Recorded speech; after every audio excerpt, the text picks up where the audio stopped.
it happens a lot for people with special educational needs. I believe school and society should adapt to everyone, to the diversity of people. European guidelines say that there shouldn't be any special schools.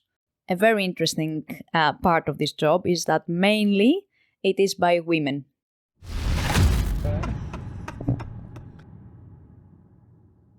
Good evening, ladies and gentlemen, and welcome to another episode of the Parody of Reality. I have a great guest today, Renia Sakatzidou. Hi, everyone. Yay! And we will talk about a very nice and topic today, which is children with special educational needs. Yes. First try. Hello, Renia. Good job, Chris. You said it correctly. How are you? I'm fine. How are you? Good. I'm excited to be here. Yeah. Well, it's your place, but this is not my new studio. This is. But you would be happy if you had this studio. Yeah, I would be happy. It's very nice. I hope you like it. Next week we will be back in mine. Well, when I will do the second one. So, you have a bachelor's and a master's on this field, yeah? Yes. And you have a work experience here in, is it like primary schools or? So it can include children and young people from year 0 to year 25. Like if you have special educational needs, you continue having it for your whole life, actually. But it depends on how children have been taught. So each child has a plan. Education and healthcare plan, and it might start from when he or she receives a diagnosis, and then every year there is an annual review, and the children are checked and are reviewed about what from the provision has been worked, what hasn't been worked, and then it continues. How do parents know? Is it from the first time that the kid is born, or is you find out later? You find out later, I would say, but you can tell. I didn't know that until I started working in a nursery. Okay. So, because I used to work in a nursery here in the UK for very young children from 18 months to 5 years old, and we had children that were 18 months year old. And you can tell that they were different. So parents don't know what exactly is wrong. Not wrong, what exactly is different. Yeah. But they realize that their developmental stage is not the same as other children's developmental stage. I see what you mean. And is this because you worked in different countries, yeah? Sometimes none of the parents probably want their kid to have a problem, yeah? It's not a problem.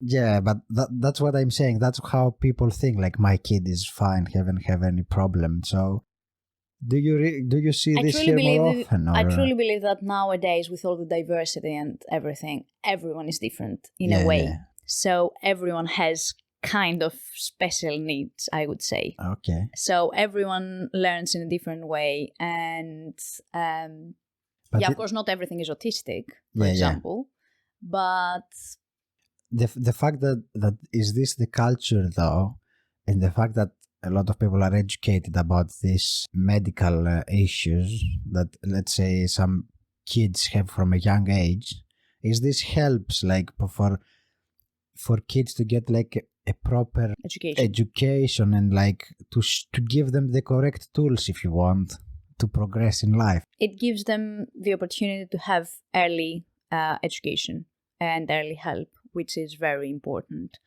However, according to the European guidelines, there shouldn't be called special education and then normal education. There shouldn't be this division, let's say. They're divided. Yeah. And European guidelines suggest that all children should be educated in the same place altogether, and all teachers should be well educated to be able to teach everyone. To adapt like to the different educational capabilities of every kid has. That's very interesting. I think here in UK this happens, yeah? Not at all. No. Not at because all. I thought when you were working, you were in the same class as the other kids, or... Yeah, but I was a specific person but I had knowledge, but in the UK specifically, they have the teaching assistants who don't need any qualification to work with the children with special educational needs. So someone can be 16 years old, having just passed the GCSE, and can go and work as a teaching assistant here in this country, from the lowest level, of course. And they are responsible for the education of the children. This shouldn't be the case. Yeah. So when you start working as a teaching assistant, the principal, for example, might say that, the head teacher, not the principal, might say that the main teacher of the classroom is responsible for the children, and the main teacher might, if you're lucky, they might tell you what to do with this child, and of course they will give you some guidelines, and they will give you the record that they have from previous years and stuff. But then during the day, you're alone with the child, and yes, and you can do whatever you think is right. So someone that is not qualified, or well trained enough, they just do whatever they think is right. So you've been in the nursery and in the primary school, mainly, yes. Do you reckon the way that kids progress according your education, something that goes well? Oh yeah, there is a lot. You in an everyday basis, you can see the progress and the impact that you have on those children's life, and this is what actually it keeps us in our job, because otherwise salary is awful. It's not the best. Yeah, salary is awful. So there is nothing actually to keep you in this field apart from the fact that you have an impact. Yeah. And a very interesting part of this job is that mainly it is by women. Women. It's the majority of... Yeah. Because you need to be caring, and we as women, we have these feelings that we want to have an impact on people's lives, that we want change and help and support. So yeah, I believe this is one of the main reasons why it's full of women in this field. Okay. Is something that you agree with, how that motivated you at the beginning to start working on this field, as you said? Yes. So it motivates me in general to have an impact, not specifically on children's lives, but in general an impact on our society. Okay, very, very deep. Yes. But yeah, I liked it in the beginning when I started. Now I'm a bit questioning. Yes. But is that because of the lack of opportunity? Because you said that it's not the salary is not great on these fields. So yeah, if you go to someone and say you know what, the salary is very low and I need an increase, they will be like, but this is the standard salary in the UK. Yeah. And it is. But as a person, I truly believe that it can't be right for an administrator, for example, an admin job, to get 28 grand per year. And for us, for special education or teaching assistants, to get 18 to 22 grand per year. It's difference. There is a huge difference. And I don't say for the admin people not to take this amount of money, of course, but they should give us more as well. Because we actually do a very difficult job. It is difficult. I've seen... My bruises?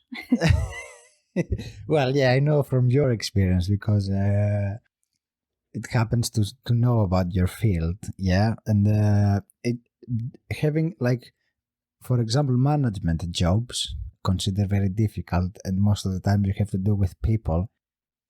How come when you do have with children, we don't have that many expectations from the people who have to teach those kids? I think it's a bit not appreciative enough, the people who do that job. Do you feel like that? I feel education in general in many countries, European countries, is not like well paid. So special education is a part of education, and that's why it is not well paid. This is like the standard salaries. But I truly believe they should be higher. I don't understand why they're that low. It's interesting. And it's not about being on the public sector or on the private sector, because I've been in both, and they have the same, similar salaries. Okay. So yeah, it doesn't change much. Yeah, and it is very interesting, this, because so for example, in the previous nursery, the private nursery that I used to work, children, like each child was paying $6,000 per month. Yeah, which kind of a lot. It's a lot to be in this center, and we were paid $22,000. Yeah. Do you think is this gonna be improved, or it's just standards and everybody is okay with this? I believe this is it. I believe this is how it is going to be. Yeah, let's make a change there. Yeah, I mean, because I know some other people as well that it's hardworking people and also passionate as well. And I think you have to be passionate to do this job. You can't do it, and that's why so many teaching assistants and so many people in special education leave this job in like specific time. I like what I do, but I can't progress on that. So you can't do it forever. Yeah, of course, because it also needs tough stomach. No, apart from that, no, like your body needs to be in a good condition to do this job as well. Oh, so it's very physical. Yes, it's physical as well. So yeah, many teaching assistants and many special educators try to leave and go on a higher position or on a more administrative position or managerial position. What's your plans? Like, you want to open a center yourself? Do you want to progress to do maybe studies or? Well, to be fair, since I came in the UK, I'm very confused on what I really want to do in my life. I haven't regret studying this thing, but I believe I shouldn't do the masters because it didn't help me in anything. I mean, from the job perspective, it didn't help me find. Yes. It didn't give you the opportunity. Yes, it didn't help me in any way in my career. It helped me as a person. I learned more. It helped me because I met many important people. But that's it. Like, it helped me only for my personal development. Which is involved in this area, let's say. Yeah. But I believe that if I had done any masters, it would be like that helpful in this way. Okay. In my personal development, like my English got better, and I learned how to write in English, like academically and professionally. But yeah, I shouldn't have done the specific masters. Wow. What is these 3 things that you get from doing that job? Like interacting with those kids, like, is it something that, do you feel fulfillment, for example, or? Yeah, so it's very fulfilling when you see the progress, because it's important that, in general, we have big expectations from ourselves and from everyone around us. We have very big expectations as people, and we don't appreciate the small steps when they happen, and we take things for granted many times. In this job, you don't take anything for granted, and you need to work hard so that you get, like, even for somebody to look at you in your eyes, like to have eye contact, a good eye contact, is not for granted. This is something that you need to work on to get it. So and you need to show the kids how to do it. Is that what you mean? Yeah, you have to teach them that this is the normal social interaction. That if you speak to someone, they should look at you, for example, kinda. So yeah, I now appreciate the small steps more and the small things. I find it fulfilling because of that, and I love the fact that I have an impact on someone's life. Do you see, like, have you ever noticed from the day you started, for example, that you start interacting with those kids, and then the day that you had to, the school year is finished, so I assume you change class, you met new kids. Do you see differences like in progress, first of all, and then like the kids being attached with you as a person? Of course, yeah. Of course. And it's very hard as well, like saying goodbye to a kid. Yeah, it's very... in my first 2 years, when I first worked in schools and I had to leave that specific school, I couldn't stop crying. It was emotional. It was it was very emotional. Like, I remember the last day of my first year at school as a teacher, and I remember my kid like bursting into tears because I wouldn't be back. And he knew that because every year in Greece, we changed schools every year. Yeah. So even the children know that you will leave by the end of the year. Because they see it happening. Yeah, because it's happening every year. And he was like at the last key stage in primary school. Okay. So he knew that because this had happened 6 times by then. Yeah. So since May, he was asking me, "Are you leaving? Are you leaving?" No, don't go. So it was very emotional, yeah. And I still remember my last day there. Now, as the years passed, I have been used to that. So I can handle it. A bit better. Yeah, I can handle it, but I still find it hard. Is it though like? And they find it hard as well. Yeah, of course. Is it like a good thing? Do you reckon that the fact that you are changing, so the kid will learn to be attached with multiple people and be okay with that? Is that something that happens? It should happen all the time, yeah. Because if you are with a child for like many years, then this child might get very attached, and you might get very attached, to be fair, and they might learn only on your way. And we need to teach them and to fill them with independence and life skills. Yeah. So yeah, they can be more independent if they change people and if they learned how to communicate with different people in their lives. Is it like those things that you put, like when you work with the kids? Is this something that you follow as well, to try to make something fun? Yeah, of course. Or what kind of... Can you share some secret tricks that you do, for example? Oh, something that has worked one day doesn't mean that will work next day, which is very hard, yes.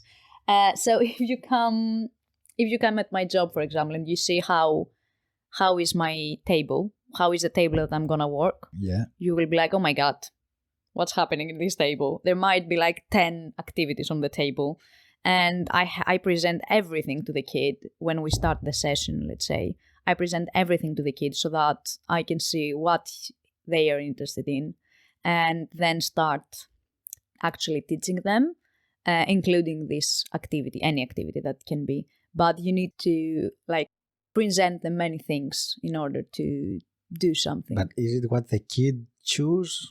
That's how you start, or is it like you say you have to do this as well? No. They choose. So I have many activities on the table. If they don't like anything from the table, which never happens, but like I have many different activities. If I know for a child that they like numbers, for example, I will bring everything that includes numbers. Okay. Every activity that might have numbers inside. And then I will show him everything about the activities, how you can play with these things or toys, and then they will choose. You will see them choosing in a way. Like if they stay with a specific toy for more than 10 seconds, it means that they are into it. Oh, okay. So then you remove everything from the table. You keep that until further notice, until you realize that they were bored of that. Yes. So let's do something else. Then you change.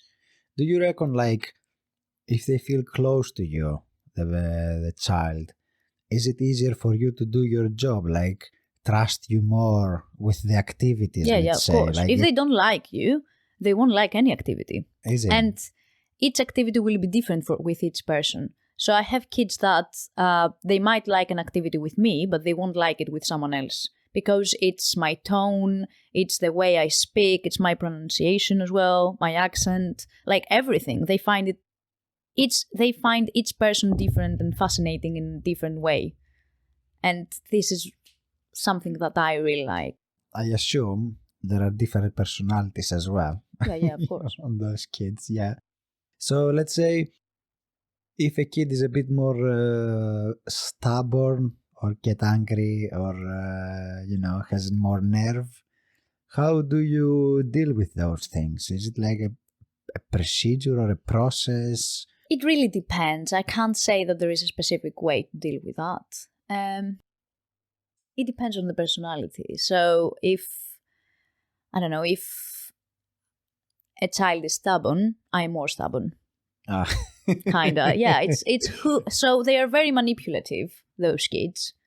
And it's a game of power. Okay. To be fair. We can have fun. It's like explaining to them that, you know what, we can have fun together, but we need to respect each other. Is this part of the process? Like, because is it like you have like, let's say, stages that you have to achieve at the end of the year? Like, yeah, and this is something that I don't like in the UK, for example. There is a curriculum. Yeah. From the time that they start their education. And it goes according to someone's guidelines about developmental stages. And each year, each child has to complete some specific developmental stages. And then they can be considered as normally developed children. Yeah. Typically developed children.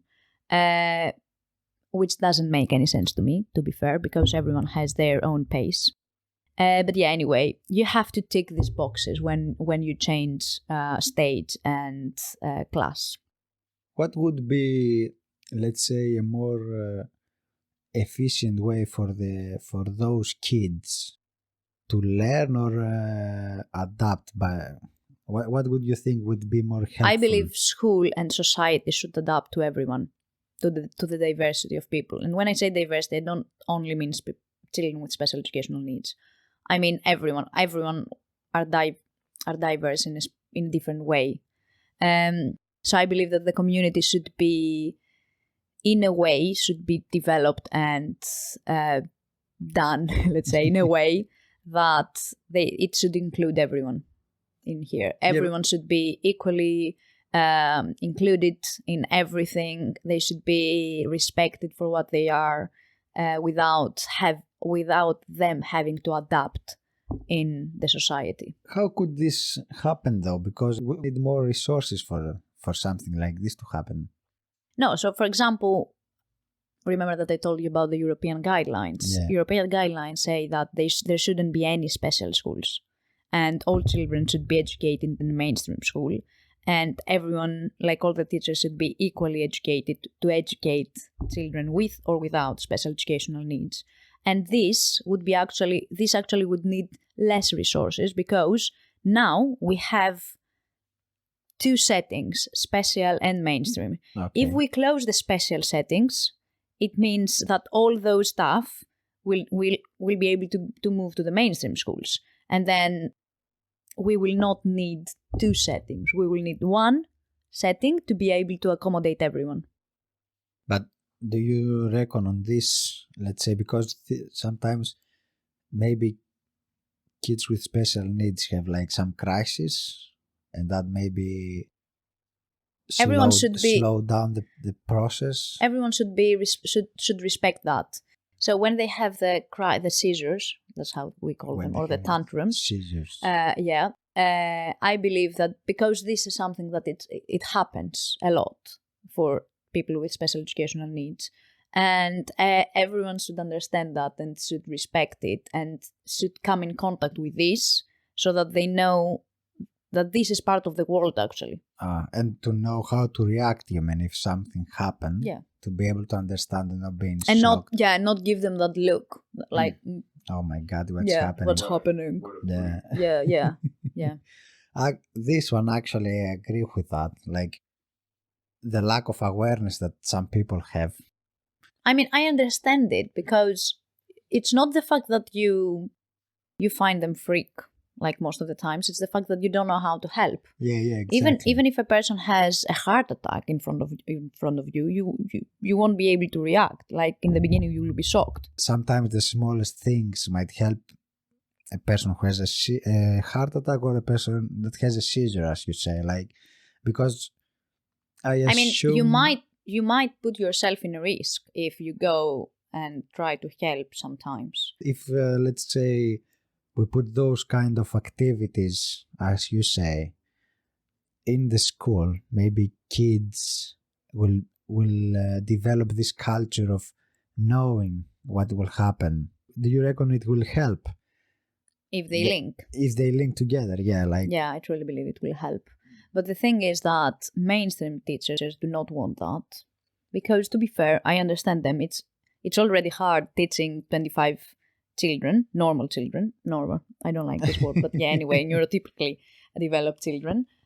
So imagine having children with special educational needs as well in there. But classrooms should be smaller with less children, and all teachers should feel confident in doing that, in teaching everyone. And they should make the lesson fun for everyone. Fun. Yeah, I remember myself most of the times I was falling asleep. Of course you were, especially in Greece. No, in Greece it's awful. Here it's better. The lessons are better. Yeah, it wasn't my thing, and actually most of the times what I was enjoying was when an activity was involved, because it was like kind of like a competition or something that you have to do it by yourself instead of just listening to someone speaking for 8 hours. Mm-hmm. And I think the schools that have special educational need, they do that better, and they realize that playing games or making, as you say, some activities fun, it's helpful, and instead we don't adapt this on the normal schools. I mean, in many countries they do. They do? Yeah. Well. And in Greece, things have changed. Like, it's not like it used to be. Yeah. But it really depends on how happy and flexible is the teacher. And that's the thing with Greece. Like, we have we have very old children. They are tired. Very old teachers, sorry, not children. Yeah. And they are tired. And so, yes, they can't be flexible. This is a problem in education. Okay. Which one do you enjoyed working more? Like, was it the young children that it's in the early years of life, or did you enjoy working more with kids that it's in a higher a bit older, in the primary school? So I prefer the younger age, but it's harder. It is. Yeah, because they have zero life skills, and you have to teach them everything. And they have more tantrums, and they are not independent at all. They are attached to their parents or to you, or in general. And you have to teach them everything, literally everything. It's not only the academic teaching, it's the life skill teaching as well. Why this is your favorite? Like, what makes you, because you said it's hard work, yeah? What's that makes you prefer this from? Because I can see the progress, like, much more. When children are older, I can see the progress only, like, mostly academically. And the academic progress is, like, harder to see. While the life skills, you can actually see it. Like, when, for example, in the nursery, you toilet train them. So you actually see the child being from the stage that they are wearing a nappy to ask you, can I go to the toilet? Which is like a massive change. Yeah. So when something like that happens, I'm like, oh my God, I want to cry, you know? You see like the big impact that has. I know as a person you don't like doing studies. Researchers in universities. Mm-hmm. Is this something would you consider doing? You know this answer. I know. I have a stress disorder, like an anxiety disorder, and I get stressed out very easily and a lot. I have panic attacks when I study, especially with deadlines and stuff. I get panic attacks, and I can't deal with that. Of course, I want to do therapy and take any support that I can have. But yeah, now I wouldn't consider it. And I finished my master studies in November. Give me a break. Get some time off. Yeah. In some time, I might. Yeah. But not now. Is this because working with kids is more direct than when you do research is more indirect that you help this field? I don't know why. I believe it's just because it's stressful for me to do a research. I like it when I am at home and do that, but I know that all the research has a deadline, so that's something I can't work with the deadlines. That's it. That's something on your character that it can help it. Some things naturally take time. Yeah. How do you see yourself being involved in this field? Like from day one until today, have you seen like a progress? Is it some things more easier to you? Is like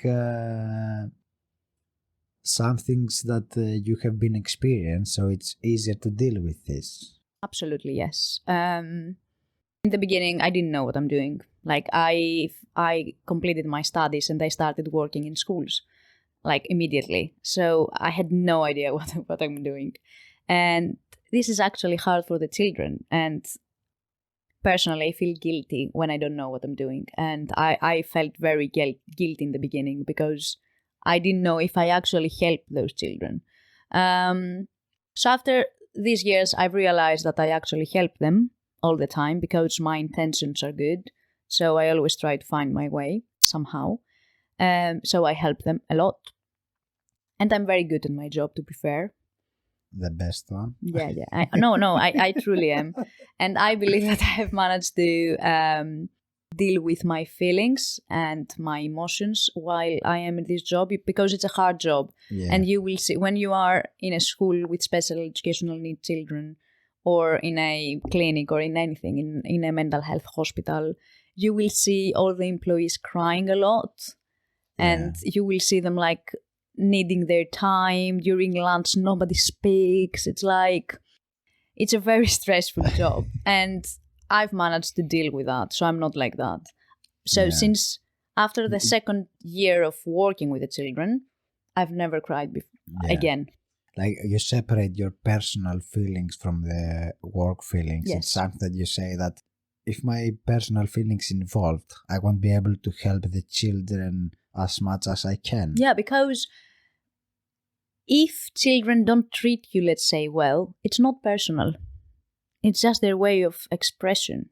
They try to express themselves. Or they don't know better. Exactly. So I find it as a way to teach them better skills. And I never take it personally. So that's it. Is that gives you some, when you were young and you weren't at school, which you are still young, don't get me wrong. Close one. And do you understand some of your teachers of how they were behaving? Or like when sometimes have you thought bad and you will be like, you know what? We were a small piece of shit sometime, like as kids. No. I'm not talking personally of you, but a class full of kids. Like always, it's some people that are louder, for example, and teachers didn't have the best days and they were more emotional. And you were like, you know what? Some of them were good people. We will just make them. Oh, yeah. I do say that. But I didn't have any issue with any of my teachers, like ever. Yeah, but you personally, were you in a group of or in a class? Actually, I have realized one bad thing for one of my professors. So when I was in high school, in the last year before A levels, I was studying like all day, 20 hours from 24 hours of the day.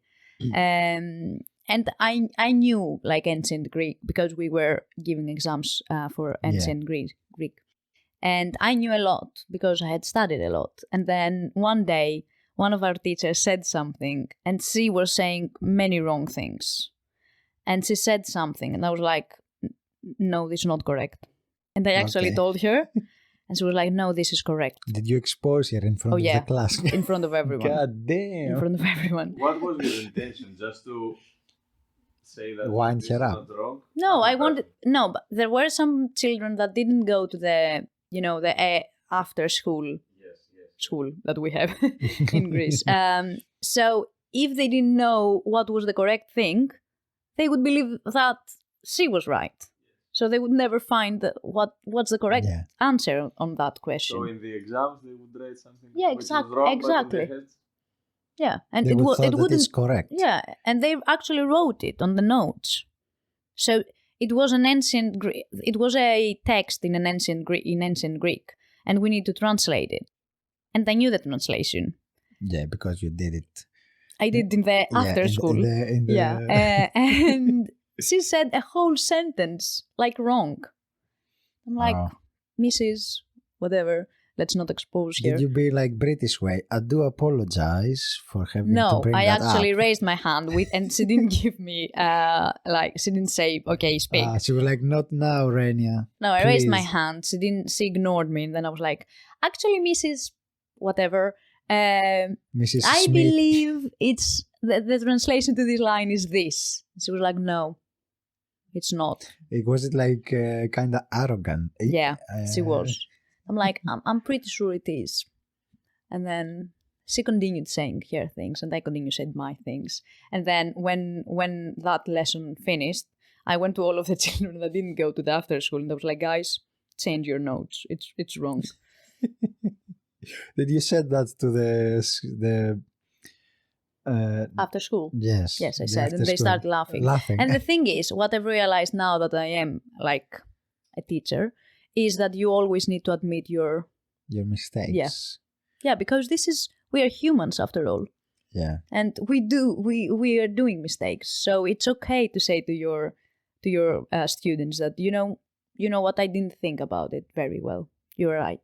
Yeah. But that's a lot of ego involved there, isn't it? And exactly. Maybe they're afraid that they're gonna lose face and respect in the long term. Many this is their insecurity. They want. If they are wrong and they say, you know what, yes, I was wrong here, you're very right, and thank you for correcting me, they will gain more respect from students because they will come closer to their students. Does it help if you are a creative person on this field? Oh yes, of course, yeah. You need to find many different ways to think about education and about how you will give the lesson every time. It needs to be different every time. And many teachers have worked in the first grade, for example, in 2012, and they have the notes from 2012, and they might get first grade again in 2022, and they will use those notes. It won't be helpful at all.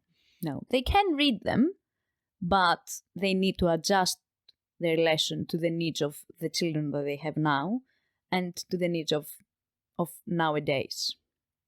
Well, do you have anything in mind that you were like super creative, let's say, that you did something and you were like, you know what, this will be like so fun to do? Did you have any of that? I am very creative in general. Not creative, I try to make everything fun in the job. So I never do a lesson like, okay, we will learn this today, like ever. This year, for example, during summer, when we had it was very, very hot. So I went to the classroom, I took buckets of water and I put them under our desks and under our tables.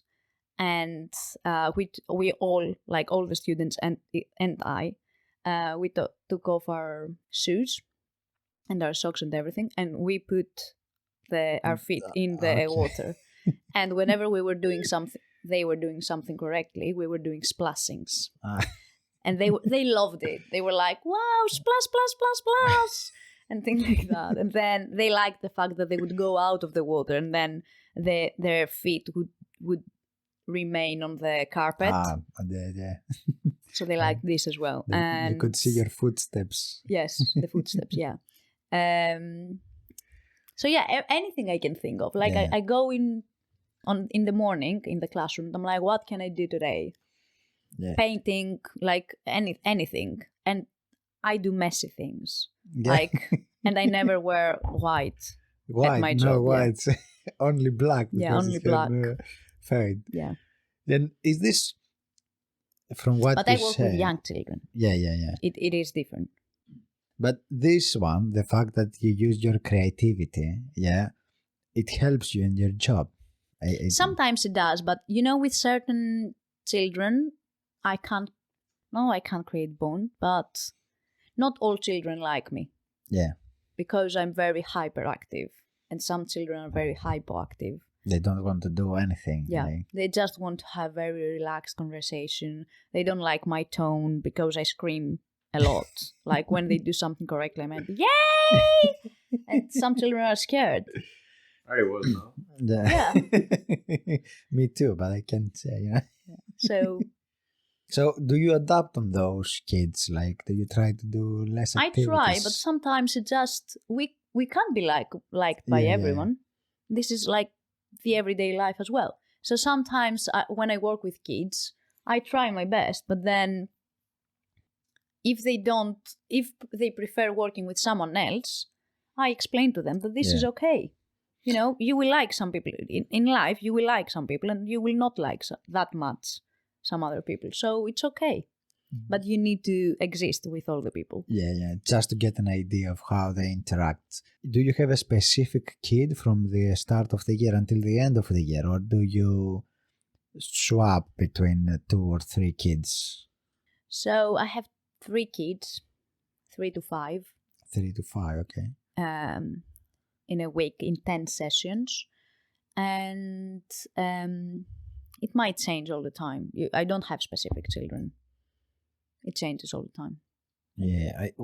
What happened when a kid, let's say, as you said, don't like you or don't like another teacher and wants to spend more time with you, for example?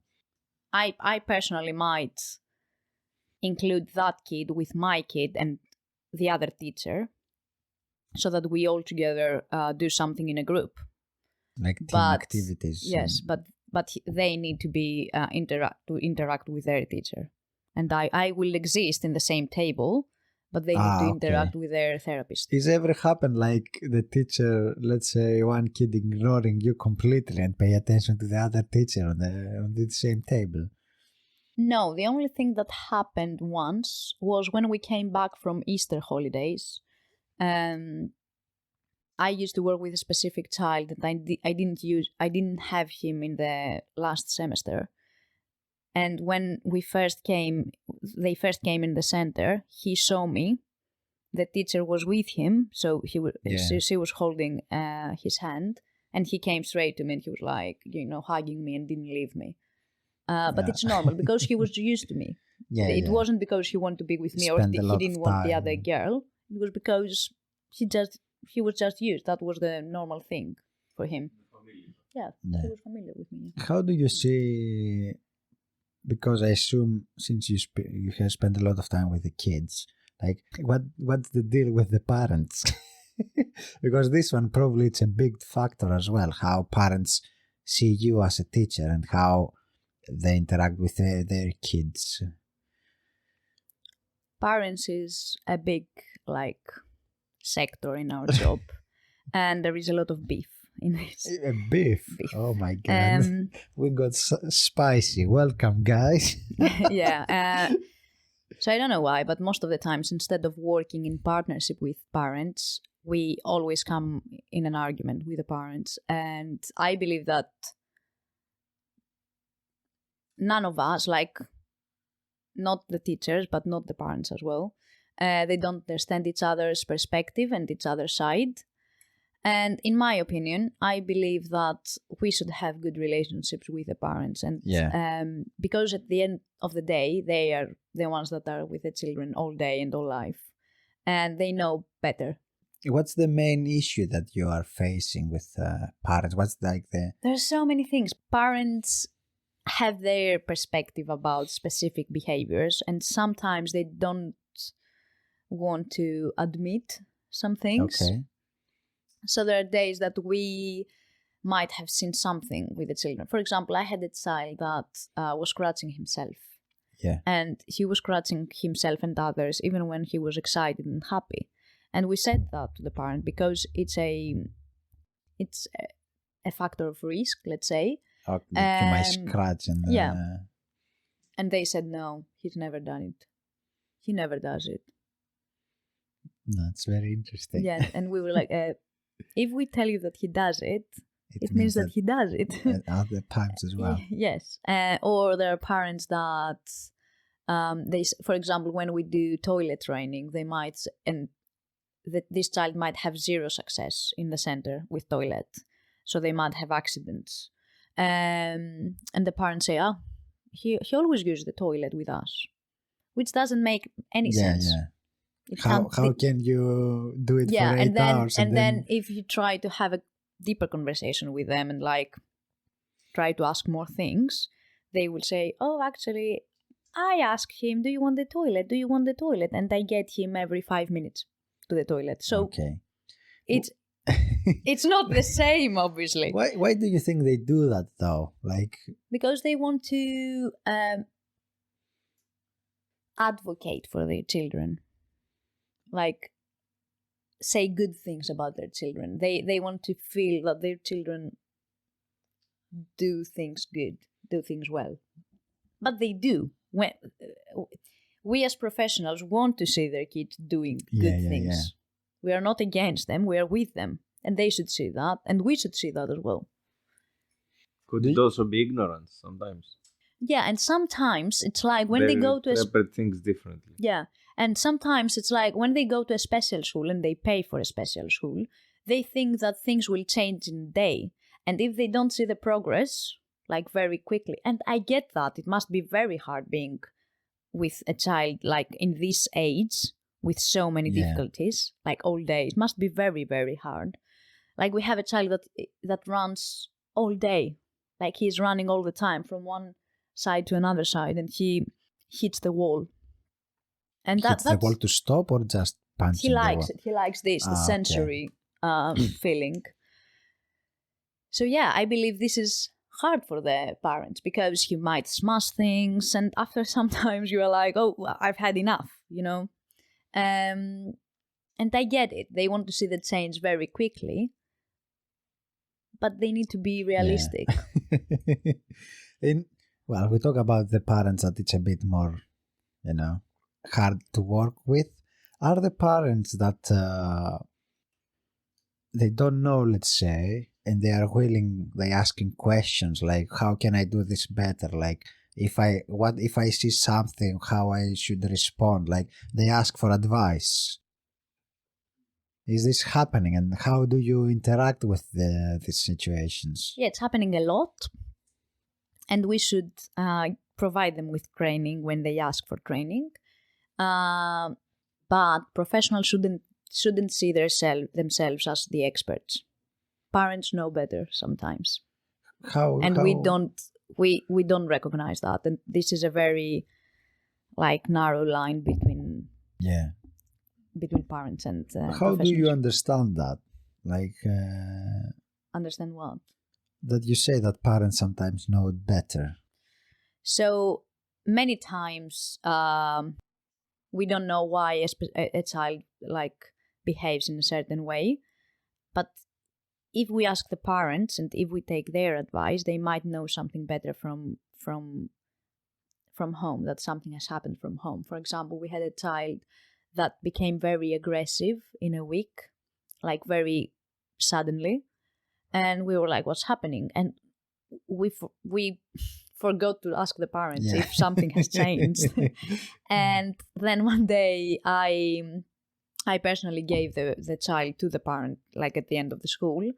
And I was like, lately, I didn't know if I have the authority to do that, but I just did it because I was actually hitting every day. Yeah. And I was like, lately he has been a bit more aggressive and I would like to ask if something has changed. If parents didn't want to help, they might have said, oh no, something is wrong with you. Okay. They might have said something like that. But the parent, the dad said that his mom, like the child's mom, was away abroad for that week. For a certain time. So he was without his mom and he wasn't used to that. So that was his way of expressing that he misses his mom. Yeah. And I wouldn't have known that. So then I took a picture of his mom, a photo of his mom, and I stuck it on the table. And whenever he was angry or something, I was like, look, mom is coming. Not now, but like, mom is coming next week. It's fine. So is this help to calm the child? Yeah, a bit. But I hope the mom came back. Yeah, she came back. She did, something. And then she was fine again. But we wouldn't have known that if we didn't ask.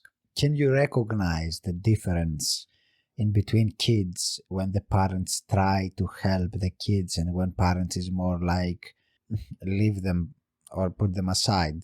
This happens to the kids that they don't have special needs, special educational needs, with that normally nowadays we give them a phone and we're like, play with the phone, play with the tablet, I will do my thing. So is this something that it's noticeable for you? Like if a parent works with the kid, try to make it better, and someone that it's not paying too much attention. Yeah, you can tell. You can really tell. And especially with the tablets and stuff, you can tell because they can be so obsessed with the tablet because we have iPads in the center. And if they hear the music from the iPad, like they might... The unlock one, you mean? Yeah, the iPad might be at the end of the room and they might be here, for example, and one song might be... playing at that moment, and they will stretch their head and they will be like, what's happening? So you really know. And if you say no at that point, they might have tantrums and like cry very much and stuff, which actually means that they are allowed to do this at home. Everything is a learned behavior. So is this if let's say parents don't work as much with the kids, does this make your job difficult as well? And especially if they don't follow the same guidelines. If we have agreed to something and we have said, for example, that the child cannot have chocolate, for example, if he doesn't do this, or if he asks for a chocolate nicely, he can have chocolate, but then if he starts crying for chocolate, he shouldn't have chocolate. If the parents give them chocolate, it's a learned behavior. I mean, when they cry. And then they will cry for chocolate all the time. It's very difficult to unlearn a behavior when it's being learned, if you know what I mean. If it makes sense. I mean, basically, because you said earlier that it's very manipulative. Yeah. So everyone is. We are as well. I know. But like a lot of kids... I noticed they are in the supermarket, the classic one, and they start crying and like, I need the chocolate, and the mom goes like, shh. You bring me headache, take the chocolate. No, this is the worst thing you can do, like the worst thing. But I know why they're doing it. It's normal to do it because they feel embarrassed. How do you counter that? How do you make kids being interesting? Like you just try. It's just trial after trial. You never know what they will like. And as I said before, like something that they might like today, it's not certain that they will like it tomorrow as well. Just try. Did you have any fun situation or any funny situation with a teacher's experience that makes her be like, I'm done, I'm leaving? Oh, many. Many? Yeah. Can you share one with us? Or? Yeah, so once a very young girl came to the center to work like with the children, and we put her in the easiest classroom, like In the the babies. Yeah, the babies. But from day one, I could tell that she wouldn't stay. So one day she was working with a toilet, like a child that was on toilet training. And while they went to the toilet, the child had a poo. Okay. Number 2. Yes. And then the child wiped his like bum with the hands. Okay. And then he touched her. Oh, interesting. Yeah. And then she asked from the head teacher if she can go home to change, which is... Makes sense. Yeah, makes absolutely sense. And the head teacher said no. What? Yeah. You can't leave now. Like, we're in the middle of the session. So she was like, okay, I quit. And she left with the poo. So, why they didn't allow her to go to go home like that? Because then she wouldn't come back, to be fair. Really? And I didn't believe that she would ever come back. I believed that she would go and then she wouldn't come back. But she just had like, I quit, I'm done. Yeah. And then another girl, she had a fight with one of her therapists. And then next day she called sick. She was like, I have food poisoning. And then she never came back. No. That's it. And she deleted us from WhatsApp and from everything. Everything is like, bye-bye, don't want to know you. So you just know, like you know it from day one. When they start working, you're like, they aren't gonna... Hopefully they will last. Yeah, they aren't gonna last, yeah. Interesting. So what would you say to someone, like if you want to join that field, what would you say as a person? Be passionate. You have to love that. Yeah, you have to love that. Otherwise, don't do it at all. Advocate for those children's rights. Be understanding. And always try to analyze the reason why they behave in this way. Because there is always a reason. Okay. And do you see people coming, like, more as the years pass? Do you see people being more involved in that or less? Yeah, it is much more popular nowadays. Yes, very much. Especially in Greece. That's a good thing, though, isn't it? Like people getting to know. Not really. No. In Greece, they do it just for getting a job.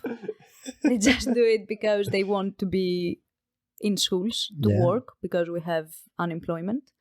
In the UK, working as a teaching assistant is the easiest thing. Easiest. When I say easiest, I mean having easiest from the perspective that I can have a job Monday to Friday morning and not working during summer and during half terms without having any qualification. Yeah. So many people want to do that. What's the next steps from that, from teaching assistant to main teacher? Is it something that you can do with the kids that... So you start from the lowest level of teaching assistant, then you have to take some courses and some certificates, and you move from one level to another. And when you are highly qualified teaching assistant, which is level 4, I think, then you can get teacher training, and then you can become a teacher. And that's it. There is no level after that. Then after teacher. Yeah. Yeah, then you can be in the office or. Oh yeah, it depends on what career you want. Like you can be teacher, and then you can become key stage leader. Like you can be teacher at the same time with key stage leader. I think it's called like that. I don't want to embarrass myself. Because I'm not very familiar with how things work in the UK. But then you can become head teacher, you can become Senko, deputy head teacher. There are a lot of roles that you can do, but you need experience in the UK. Everything is about experience in the UK. Is it? So they say that you are passionate, but we need a bit of experience as well. It's hard to trust, let's say. For me, for example, I used to have, I have a bachelor's degree and a master's degree. And as I told you before, becoming teaching assistant doesn't need any qualification. Yeah. And I really struggled to find a job as a teaching assistant. Like nobody would hire me. First place. Yeah. nobody would hire me just because I didn't have experience in the UK. But I had experience in Greece, but they didn't count it, which is a bit silly if you think about it. When I got the job at the end as a teaching assistant, it was like, oh my God, this is very low comparing to my skills. To what you know. What do you think could be a great opportunity for you to show your skills and have like a big impact on this area? I have no idea, Chris, honestly. So basically, the area is a bit foggy, even though they are trying to make it better.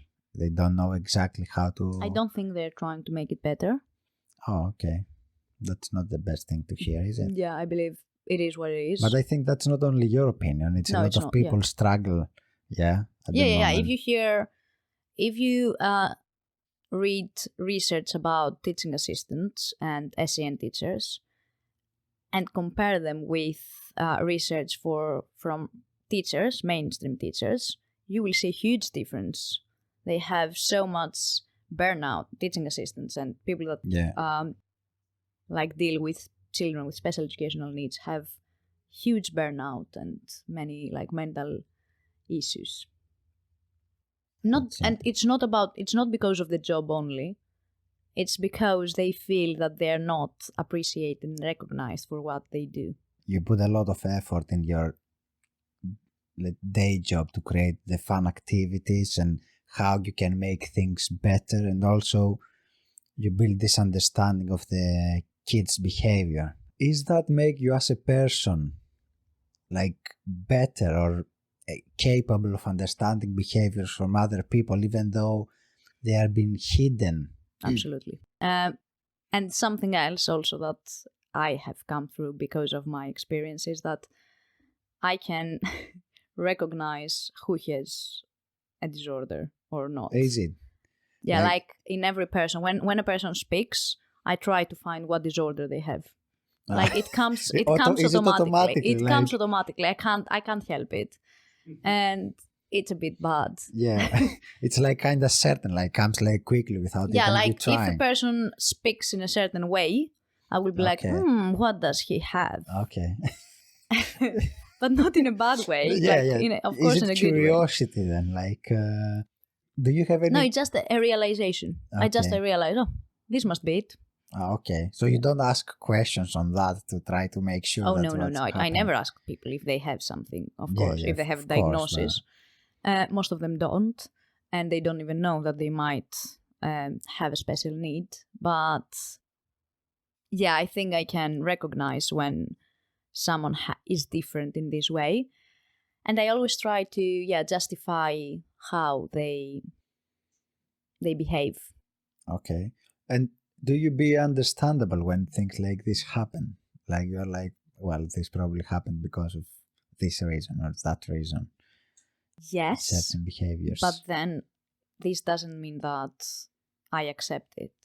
Yeah. Because when we are adults, we need to be able to control ourselves. So if something happens, and like I have an argument with someone, for example, I might understand why we have this argument, and I might be able to explain to him that, we had this argument because of this and this and this, but if they didn't speak in a good way to me, for example, and I make it clear to them that this was not a good way to speak to me, and then they still don't see it, then it's done. I can't help them.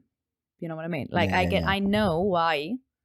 I might know why they behaved in this way, but you understand, but you do not accept this behavior. After my first time that I said, okay, why this happened because of that and that, but then I'm like, okay, I told you that I understand your position, but you don't need to behave like shit to me. Yeah. So, do you see yourself improving as a person on this field? Mm-hmm. Yeah, it's like, because there are some jobs that create like, let's say, skills that it's more like technical, but your day-to-day jobs give you strong like soft skills. You develop your soft skills more. And technical skills, but in my field, of course.